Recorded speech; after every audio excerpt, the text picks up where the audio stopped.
We had devised a classification with my colleague and friend Ivan Jovanovic about 10 years ago, and type A stenosis means that it's small opening, and type 1 means that the stricture is small.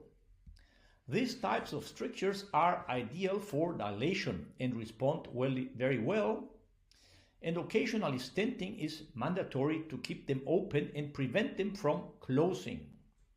Here we are inserting the guide wire across the stricture, and now we're performing controlled radial balloon expansion with an over-the-wire CRE balloon. We are doing control with the fluoroscopy and expanding the balloon to about 8 millimeters, as you can see here. The dilation went quite well, and the stenosis is now better. But as mentioned before, by placing stents, we aid in the remodeling process of the closing of the hepatic arteriostomy around the stents